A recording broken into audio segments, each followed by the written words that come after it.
That's good news.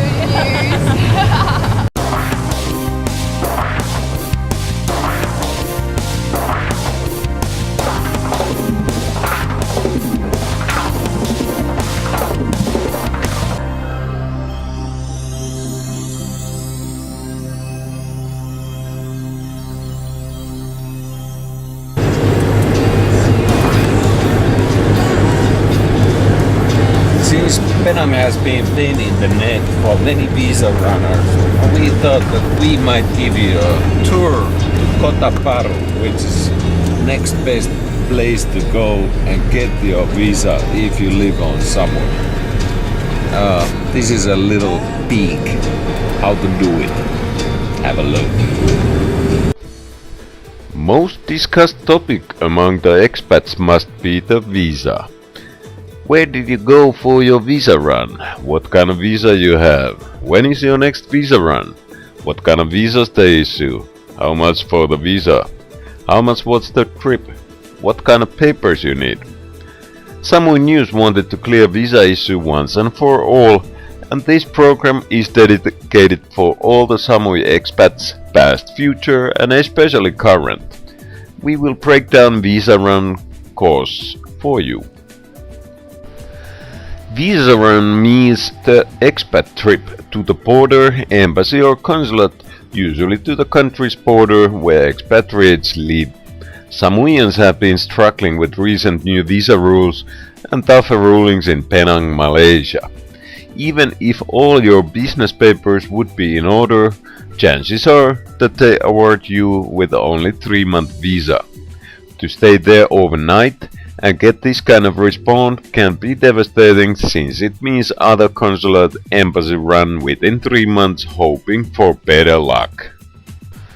There are different ways to do the run, and surely direct flight to Penang, KL, Hong Kong or Singapore is something that is comfortable compared to other types of options.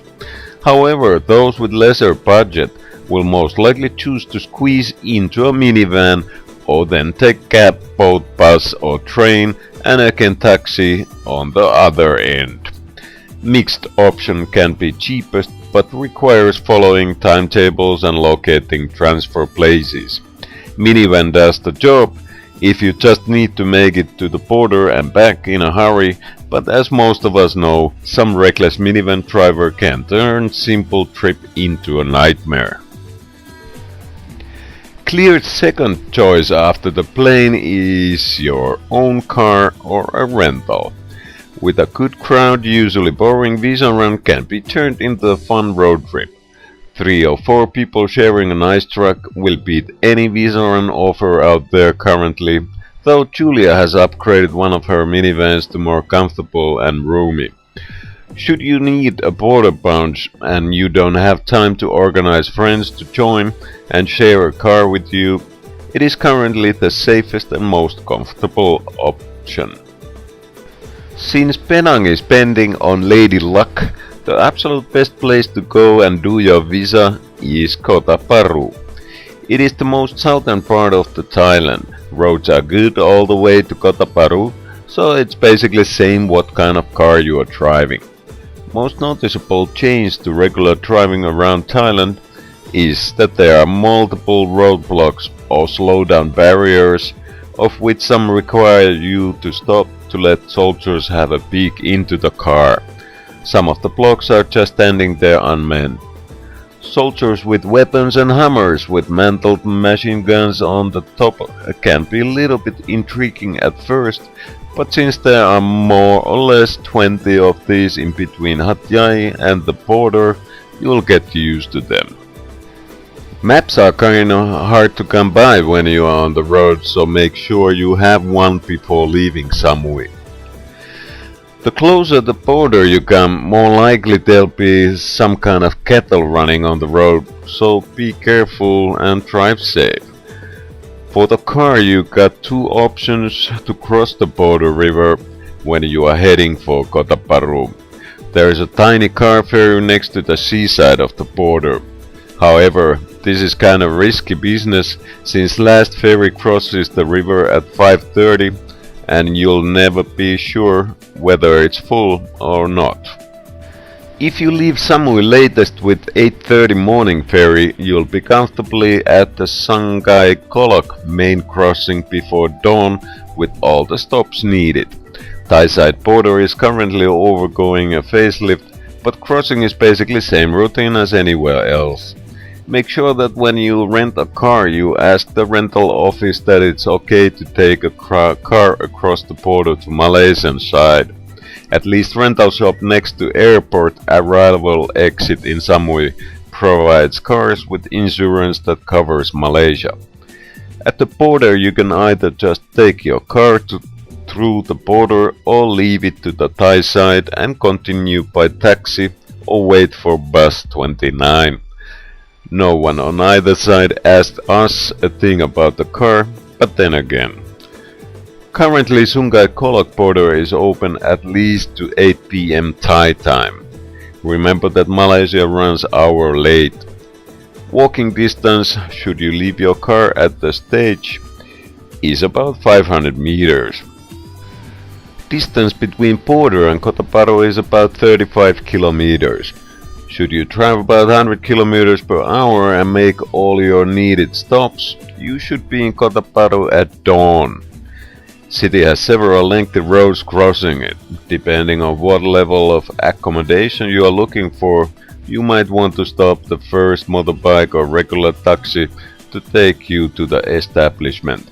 Hotel prices vary, but cheapest double rooms start from around 400 baht a night.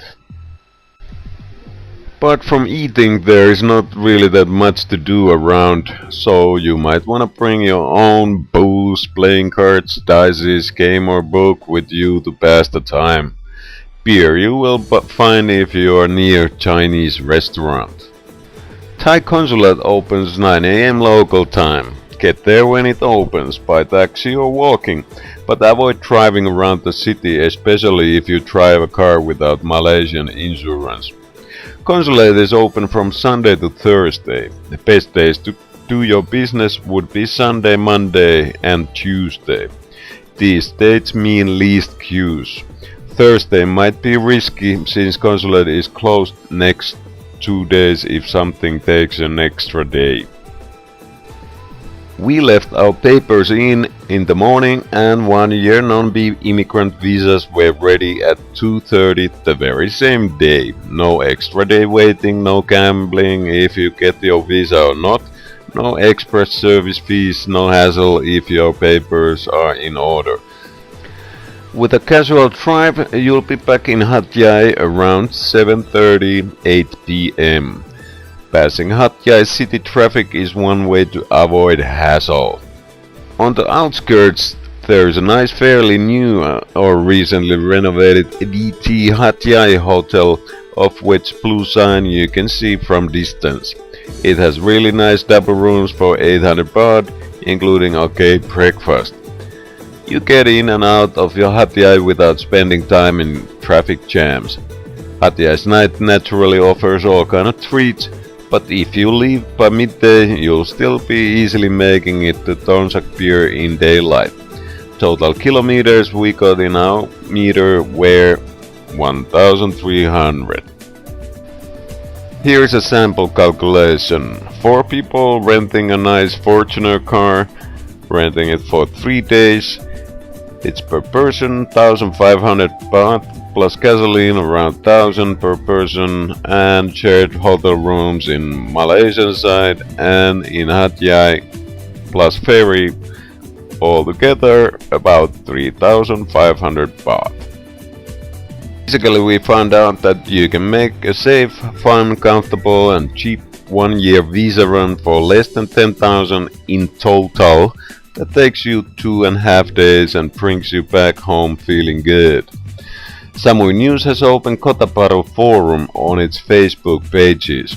You can either offer a ride, collect a group or hitch a ride along others heading that way. You'll find more instructions at the page, plus this story in full print. We hope this information will help Samuians get together for more fun, easy and safe visa run. Samui News is here to search and serve.